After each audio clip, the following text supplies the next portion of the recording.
Welcome to another episode of the Network Buzz. I'm Mike Trappy, your host through this whole thing, and we try to supply some information to our customers, whether it's technical driven or just situational awareness, as we'll talk about today, for other technologies that we feel like we need to make our customers aware of going forward, and nothing more aware for everybody to check out than emergency management. So we're here to talk to Jay Robison. How's it going, Jay? Very good. Thanks for having me. Yeah, thanks for coming, being part of our little podcast that we got going on here. Well, it was great talking to customers today, and I was already here in Cleveland for a conference, so glad I could make it. Two birds. Right. Yeah, right. Yeah. For time's sake, for everybody else, so today was our K-12 day here at Laketec, and having about 10 school districts here on site. And I know there's probably about 15 others that were remote and taking in different demos and hearing about other things in the marketplace, kind of similar to what we're trying to do with this platform. But took the opportunity to get Jay on the mic and talk about emergency management, situational awareness, and just the state of it today. And we'll just go ahead and lean into that right now. And in emergency management and how we respond to emergency situations, we just call 911, and then all the PSAP, everybody kind of takes over from that. And there's all sorts of protocols, of course, that are involved in it. Neither of us are police officers. But in your experience in working in that space, what do you see as the problem with that today on that process of communication or information supply? Well, there's many obstacles. Let's call them those. Technology is one of them. For example, voice over IP on its own. I can literally be anywhere. After the pandemic, a lot of people decided to work from home, work from a coffee shop, work from a vacation home and a VRBO. I can work anywhere, right? That's a problem if I don't know where that person is when they dial 911. Yep. So making sure that I get good information to be able to provide a proper response is number one, right? Where is this caller when they dialed 911? So the basics of a situation, like someone's calling for help, where are they? Well, and more importantly, because of the way VoIP technology works, I called from my home, which is tethered to an application that my corporate office is in New Jersey. And everybody has that story. And working remotely, where are you? I was at the manufacturer today, and their engineer flew in from Montana, where they work 90% of the time. Right. Yeah. So, if a response goes to New Jersey rather than to my home, that's problematic. Sure. So I'd say, that technology itself is leaning into, and a lot of people now using more and more like soft clients on their PC rather than a hard phone sitting on a desk. That has exasperated the problem. The pandemic itself taught so many people they could work remote, but a lot of infrastructures aren't set up to properly handle that, and therefore now responses are going to the wrong locations, right? And or they don't have a good dispatchable address set up for their extension, and they're going to national 911 centers to be triaged to understand where to route them back to in the country. And it is not this is happening in such a massive amount. It's not uncommon to call 911 and go to one of these centers. Thanks for calling 911. Can you hold, please? Oh, God. Right? That like the last thing that anyways, you're not staying on the phone. Jeez. Okay. It's a huge problem. It's one of the things that we help people remedy. Okay. So there's legislation out there, things like that that people have to adhere to. But we finding a way to do that in a way that makes sense for IT, telecom staff within these corporations, school districts, and such. They need someone to help them figure it out and kind of remove the load that's associated with this now. And that's one of the other things we do is help kind of automate things or move it down to the user that knows exactly where they are. Why don't we ask them and let them go, click, I'm at home. Yeah. Ease of management, ease of use. Right. Always, and no matter what you're talking about in a piece of technology, if that's great, if it does all these advanced things, but if anybody jumps in there and doesn't know how to do it, it's not going to help anybody. Yeah, and there's legislation out there and everything, and people's, there's laws that are in place to try to get, corporations, school districts, you name it, to make for a safer environment. But there's gaps. Right. So our job is to try to find a way to help mitigate all those gaps and make it achievable to keep everything current. right? So where I'm getting a response where it needs to go. Right. Yeah, and the use of technology to assist in all that. Right? I mean, every single day, how much technology do we use, whether it's PC or phone, what have you, in everyday life? But then in like life-saving situation, like I feel like we don't use as much technology. And I don't know if it's just because, usually first responders are in the field so much and it's hard to get information in front of them and to them, but it's just voice communication. And I feel like there's not a lot of technology to help everyone that's on the field or just in that situation. Now, it's funny you say that because if you went into a 911 center and look at all the monitors that they have, and commonly we're building a platform that puts a customer and local public safety on the same platform and provide them tools. But if I first say to a dispatcher or a sheriff, that handles 911, and I go, I got something new, their eyes roll back in their head like, oh God, not another piece of technology. Okay. Because I have so much in front of me, but it's all disparate and different. What they then learn about our application is bringing a bunch of different technology together under a single pane of glass and making a heck of a lot more usable during that emergency event. So I don't have to jump around to different stuff or take time going to get stuff. It's all right there. Right? And that's the idea, is to present it in a fashion where it's more usable. Okay. And I don't have to hop around to different stuff.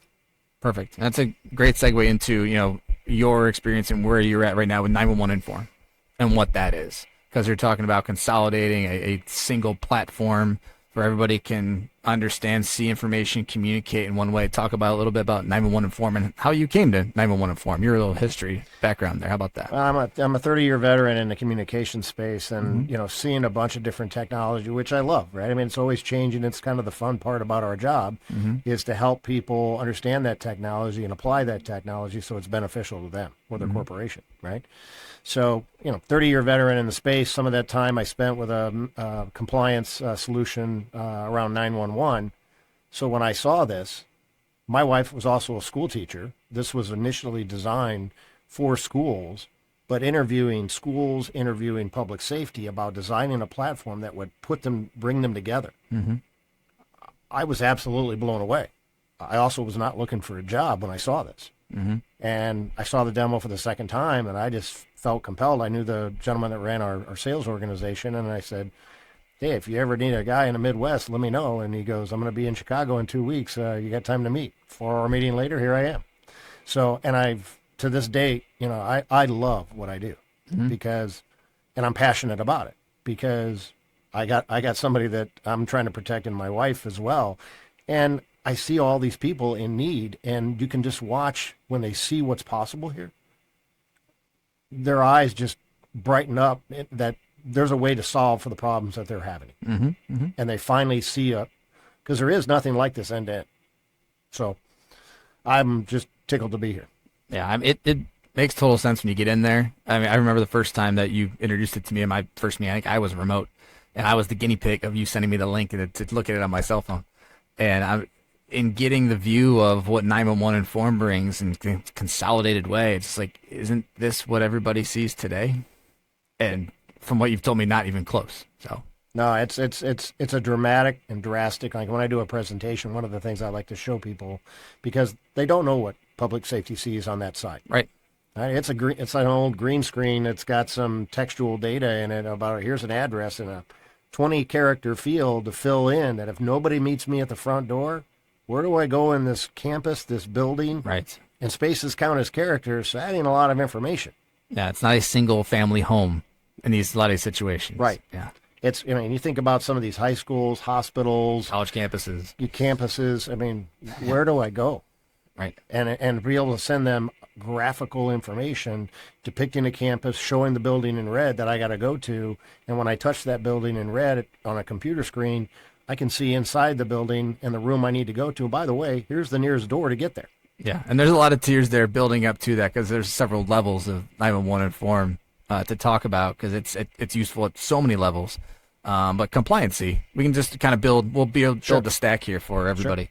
Sure. Go ahead, we'll start with compliancy at 911 Inform, what that's about, where that came from, why that exists, compliancy itself, and the laws and acts that are surrounding that. Yeah, so, Kerry's Law, would seem like an easy one because I got to be able to dial 911 from any device behind a phone system and get directly to 911. Mm-hmm.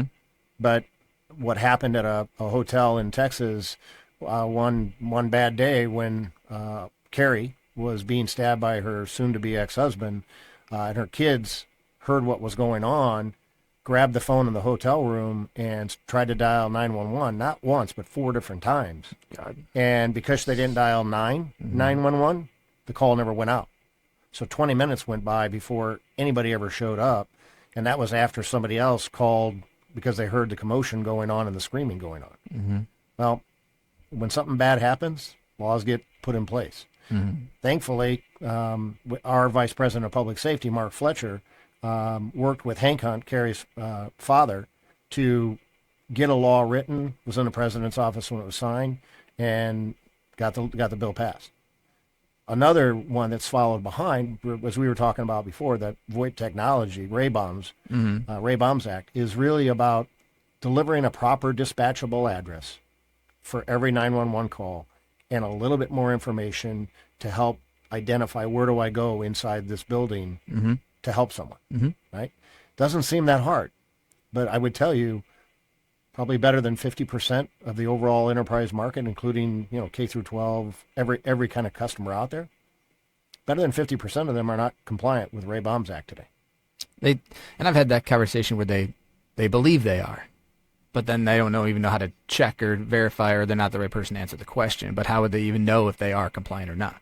Well, bring us in, bring the Laketec folks in, and let's have some discussions around what you're doing, how you're doing it, and make sure, in fact, that you are. Because what's really interesting about this is you said it spot on. I can give an example of a county that bought a cloud solution, bought a 911 solution on that cloud solution, not ours. And at that fateful day, there was a drowning going on in a rec center, and somebody dialed 911. Well, it wasn't set up correctly. There was no proper dispatchable address. So what that means is that call now has to go to a national 911 center for proper routing, because you can't, one 911 center can't necessarily pass to another 911 center. They're not built that way. Okay. So especially if it crosses state lines. So what these national 911 centers, that's exactly what their job is to triage this event and get it to where it needs to go. However, that takes time. Seconds matter, minutes are worse in a medical emergency. I'm pausing because I'm thinking about how many 911 calls go into a national 911 center, and just the volume that it might be getting, and be able to have the right protocols in place to get that specific location, the resources that they need. It's a lot to organize and have ready to go. Well, the gentleman I mentioned is our Vice President of Public Safety, very passionate about this, also sits on the NENA board for the Northeast, the governing body over the 911 centers. Mark Fletcher, our Vice President of Public Safety, lived through a terrible situation where, he was remote and had to dial 911. His daughter dialed 911 for him from a phone on his desk. It was a VoIP phone tied to corporate headquarters 20 miles away. Right. The response went to the wrong location. He survived, thankfully, but it didn't have to be that way. Yeah. So how to call, the location to go to, as essentially Carrie's Law and Ray-Bombs Act then. And there's one more. Okay. There's another one coming. More. This is tied to schools. Okay. It's in about 5 states now, being considered by about another 7 or 8. And according to Mark, when they wrote Carrie's Law, it was in about 17 states, and then the feds kind of came in and said, let's make this a federal law. So Alyssa's Law, another bad example of something that happened, is really about a panic button in schools that can get direct access to public safety and make them aware that there's a situation by just pressing a button. Okay. Whether that's on there's a variety of ways that can be done. So that law is coming. It's, like I said, it's in 5 states, not Ohio today, but it's coming. Okay. And it's good. I mean, you need to have that, and you need to be smart about it.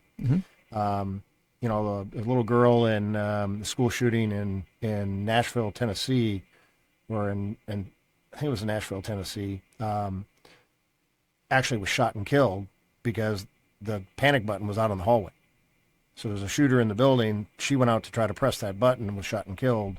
So you got to be smart about, go hide, go get safe, and then hit a panic button. Or one of the second things that we bring to the table is, How about if I could alert on 911 calls from cellular devices? Yep. Yeah. We can go. Sorry. When you have young kids and you hear these stories, it hits you different. You don't like hearing this kind of stuff because it's the worst case scenario in every parent's head, obviously. Oh, it absolutely is. Yeah.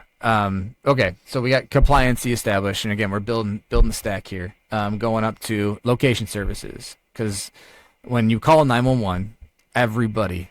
I mean, I know you're gonna throw a stat out. I don't know who calls from a landline or anything wired in or any kind of business phone. One, you call from your cell phone, right? 85% of the time, 85% of the calls that go to 911 And it come sounds from too mobile small. devices. It should be. I feel like 99, but I'm old and I just got rid of my house line last year, so right. So I still had a home line. Yeah. But all these laws are out there for a small fraction of the calls that actually go to 911.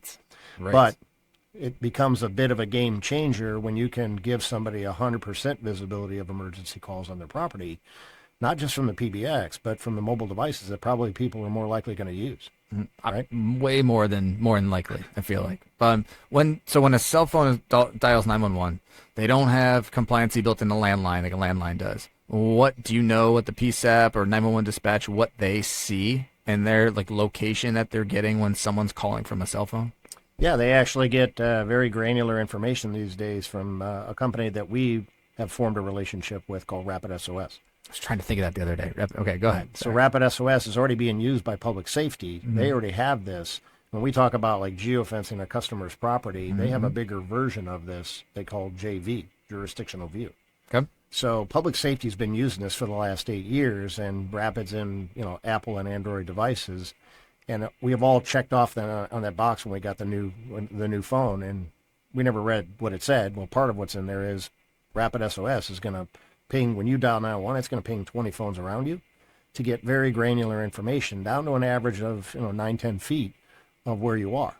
Previous to Rapid SOS, they used to triangulate off the 3 nearest towers. The more rural you were, the more spread out those were, the larger the area of uncertainty. So it could have been a half a city block. In a downtown environment, could have been a half a mile to a quarter mile in a rural environment. That's crazy. Now down to 9 feet. Well, they're already using this software. But how about if we could bring that back to the people that are on scene?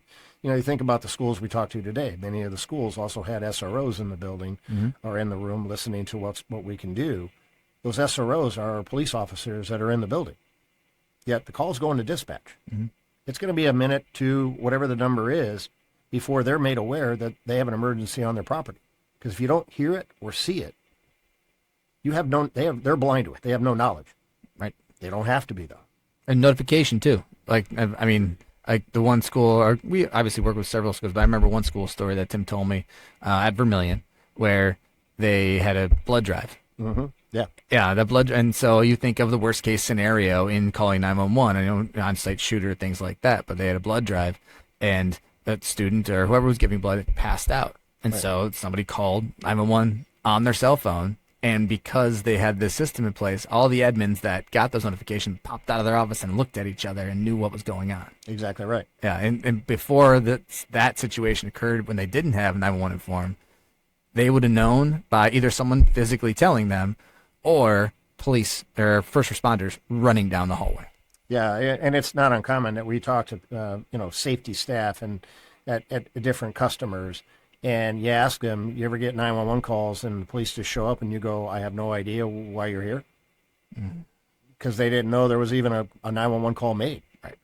And so they show up and go, where's the emergency? And they go, what emergency? Because they haven't even been able to go find out where this person is that made the call. Yeah, and you talked about when we were talking earlier that philosophy of communication. I don't want to steal your thunder because I liked it a lot. It was one-to-one. Yeah, so when you think about a 911 call today, it is a one-to-one scenario. It's a caller and a call taker at 911. When our system is activated, we can alert people that are on scene that are trained and qualified to help. Now, they can also add contextual information back into the equation that isn't coming from the caller, isn't coming from the dispatcher, but it might be somebody that knows there's an emergency, goes to a window, looks out there and sees what's going on, and able to put into the platform what's going on. Like I said, it didn't come from the caller, so now it's a one-to-many. So other people are qualified to help, and the more contextual information or added situational awareness I can provide to public safety coming to support me makes for a better, faster, safer response. And we don't have to be cops to go, hey, if there's something bad happening and I have a better understanding of what's going on in that environment, my blood pressure goes way down or my preparedness goes up. One of the two, right? But I'm better prepared. I mean, more communication, more information you get, and you want to give that power to everybody, I assume, because it fills the platform, but making sure that there's a way to not just make one phone call, have one conversation, but be able to communicate multiple different ways to get as much information about an emergency situation as you could. Well, we had a school that actually, and I just went out to see the folks at Vermilion a few weeks ago when I was here, and it was really insightful for me because, a lot of times I don't get to talk to clients, as they're using the platform and now have a ton of, things that they can talk about. Well, so when we were there, they were talking about, I hadn't put enough weight in the chat session. And so the fact that they said that it's when they get an emergency event and they get into the event, the first thing they look at is the chat session because it's got a lot of additional information in there from people that are already on scene doing something. Well, that's great. Well, we also had a school that was doing a train derailment reenactment. So they actually had to move 1,800 kids 20 miles away. The guy running the drill came over to the superintendent and goes, here, give me your radio. Turned it off. You just had radio failure. Now what do you do? Got in the chat. Here, call me on my cell or chat with me here. I got another media form, right? Great. Great to have backups. Well, you have to. I mean, we're in the world of redundancy. Right. In the space we're in IT. So to have a redundancy built into an emergency situation. Exactly I think right. that's a needed thing to have. Absolutely. Jeez, oh man.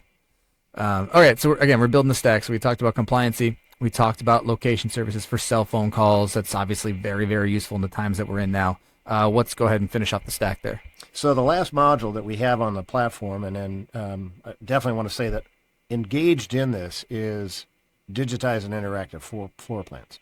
That we can layer on top of those digitized floor plans with plotting on there technology that those corporations or schools, universities already have, right? Our concept here is we don't want to tell somebody they have to rip and replace.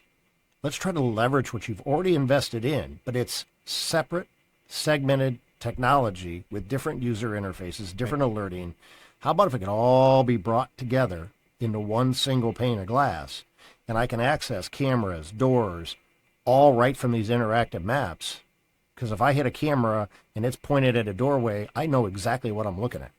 If I go over here to a spreadsheet list with a geographic description, is it looking at the door or is it looking down the hallway? I don't know. There's an active shooter in the building. I darn well want to know which direction that camera's shooting. Well, you're going to know it from ours. So we can connect into door access controls, video surveillance cameras, weapons detection on there, facial recognition, license plate readers, paging systems, strobes, you name it, right? All kinds of different technology that we can bring together and either use as part of a workflow, be triggered from that technology. But now, every time an emergency event happens in any one of these different siloed technologies, it's on 911 Inform and very usable, right? Not only for the customer and their safety or security staff, but how about if during just the emergency, I could pass the use of that technology to public safety coming to help support me? Yep.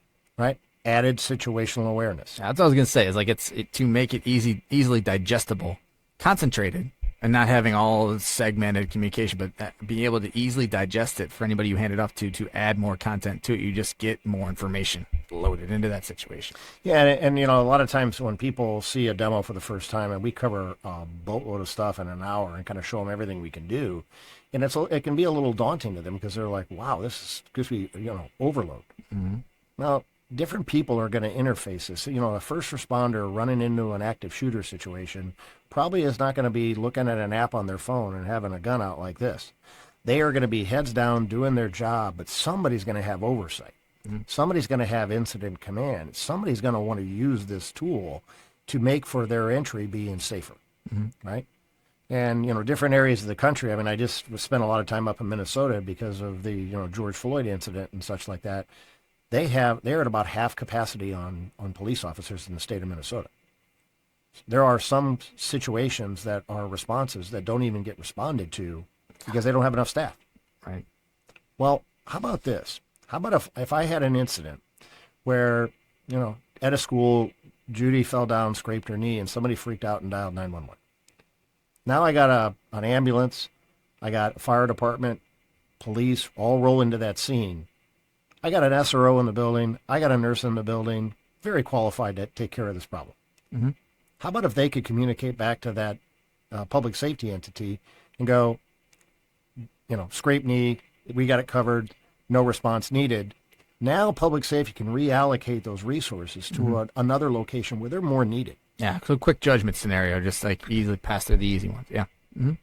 So it has immense benefit across the board. But also, what I was talking about with like Minnesota, they're being shot at, they're being hit, they're being spit on because people are, they're just over the top. I want to know I'm walking into a safe environment. Right. Okay, here's tools to be able to do that. Yeah. I mean, again, just more information about every situation as opposed to a phone call and a user, a person who's in that situation supplying information. Like, it's just tough when that person's in shock. I mean, you're relying on the person who is in a heated pressure situation to give you as much information as you need. It's you need more than that. You need the redundancy. It's interesting, and I pick on myself on this one all the time because, when I was panicked, I had a pan fire and I was panicked. One of the things we can do on our application is, if I got a medical emergency, maybe on those digitized and interactive maps, I highlight where's the AED devices in the building, where are the first aid kits, fire extinguishers, things like that. I pass by a fire extinguisher from my garage to my house every single day, yet when I had a pan fire, I couldn't remember where the darn thing was. Well, make it easy for everybody. Flash it on a print where they go, oh, that's where I go to get that. Okay, good. Perfect. When people are panicked, make it easy for them. Exactly. Well, yeah, you're in that situation. You don't know what you're going to think. A lot of people, you don't know how you're going to respond. You can prepare as much as you want to, but when it actually happens, then you need to make it as visually in front of somebody as you can and easily digestible, like we talked about. And, oh, by the way, a lot of people think when they start to hear what we can do and stuff like that, they're like, oh, boy, I got to load this, I got to do this, it's going to be board of support. No. When we designed this, we took input from both public safety as well as, at the time, school administrators, teachers, things like that. And there's no app. Mm-hmm. It's purpose-driven, not to be another app, because nobody wants another app on their phone. And, oh, by the way, in an emergency, who's going to go look for an app? Right? No. Dial 911, do what you got to do. Call. But we send them a text or an email, and it's got a link in it. All they got to do is touch that, and they're pulled into the application. Mm-hmm. And now everybody's operating from singing from the same hymnal, if you will. Yeah, well, and we can talk about it all day long because it is very powerful stuff, but you got to see it. I feel like getting people in a demo, like if you're interested in having more of a conversation about this with Jay, with Laketec, we got to schedule a demo to get them in the interface because once you see it, then touch and feel it literally. Like it's just very powerful stuff. Yeah, I talk about this all the time with people, and it's hard to explain for them to conceptualize how this works, how we do all this. Mm-hmm. But when they see the demo, they're like, "You're right." They're like, "I get it." Yeah, and again, this isn't what we're seeing now. Like 911 dispatch isn't seeing this now. Like it's crazy. We need to get them many tools that are powerful tools as we can. I feel like. I mean, it's just my kids being in schools and obviously all the time being the young ages that they are, and the worst situation happens. You want to know that they are taken care of, and whatever information can be supplied is given to them. It's really interesting. I've got a lot of folks that have been around that I've known for years and years and years in this business, mm-hmm. and so I explain to them what this does, and they're blown away. But probably the best compliment that I get a lot is they go, you know what? I don't even care if I get paid on this or not, but I want you to go talk to my school where my kids go to school. Mm-hmm. I believe in this that much because end to end, there is nothing like this out there. People are clamoring for technology, and there's a whole lot of stuff out there. Nothing end to end that does what we do, which is exactly why I felt compelled to come here. And to date, I do demos with clients probably 15 to 20 times a week, and in 3 years, not one has said to me, "I don't get it." Right. Yeah, it's more how do we make it work? How do we get it here? And then all the really hard work happens to make it out in finances, all that stuff. But in the end, the usefulness of the application, or not application, excuse me, usefulness of the technology Right. is just, there's no negative connotation about it. It's really, really good stuff. Yeah, I mean the folks at Vermilion, I mean the initial news report that was done there. Now I think they're 2 years into it, but their initial when the news coverage was, they interviewed them. They were like, we knew the first time we saw this, we were blown away. We knew we had to have this. Yeah. And then you have public safety serving them, going, this is going to save lives. Those are impressive comments about something that really drive home that this isn't fiction. This is real. In the most important situations. Exactly. Yeah. Awesome. We covered everything that I know I wanted to touch on in this conversation. Anything that we didn't address off the top of your head here as we finish up? No, I think a lot of people get hung up in it. It's interesting when I go through this with clients and such. They have an opinion when they see everything we can do. This is really expensive. It's not. A lot of people come back and go, I thought it'd be more. And oh, by the way, there's a lot of money out there to pay for it. Mm-hmm. Now, I do want to cover one thing, because when we say that this is an emergency response system that puts the customer and public safety on the same platform, there's nothing public safety has to interface to and everything. So this is something they're already using, and it's free to public safety. $0 to them. Yep. Added situational awareness. What's the downside? Mm-hmm. To schools and like faith-based organizations, there's all kinds of grant money out there to help pay for this as well. I think in the state of Ohio, there's $44 million a year for safer school technology, which this adheres to that. Yeah, and that's research to do to find that out. If this is something important that we can address more than like, okay, so how the finance get taken care of on the back end, and yeah, there's programs and things to assist with that. Well, what you guys have been doing for years to help schools with E-rate and things like that, and use those funds to help pay for things. Same thing. You're doing the same thing here, right? Here's a really interesting technology that's going to help make for a safer environment. Oh, by the way, here's a way to pay for it too. Yeah, well, helping the customer obviously the technology supplies the do the right thing attitude, but to be able to find the finances then to help them take care of every individual in their complex, campus, building, what have you. Like it feels like it's the right thing to do to get in there and find a way to make it happen. And we talked about this today in the seminar that you don't have to boil the ocean all at once. We talked about the different modules and such like that. If a customer's already got compliance covered, they feel like they got that covered. You don't need it. Okay, let's move on to option 2, option 3. We can fill a void you have, or you stair step your way kind of into this. It doesn't have to all be done at once and be a daunting exercise.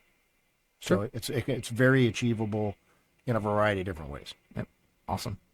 Okay, we'll wrap it up there. Okay. All right. Thank you for coming on, Jay. Oh, absolutely. And just realizing you're the first guest to be on the Laketec Pod, be on the Network Buzz. Really? Yeah. So it's all been kind of internal. We've done a few of these so far. We're going to do more, but thank you for being the first guest to jump on. I here. feel honored. It's pretty cool. I'm just realizing that now. I'm like, usually it's Laketec employees talking back and forth, but yeah, thanks for coming on. Thanks for making the trip. You bet. Thanks a lot. Yeah, so this has been the Network Buzz, a little more of a awareness conversation talking about situational awareness and emergency management technology. So thank you everybody for joining. If you found us on YouTube, please share if you could, and throw a comment and like below. Really appreciate your input. Thanks so much, and we'll talk to you soon.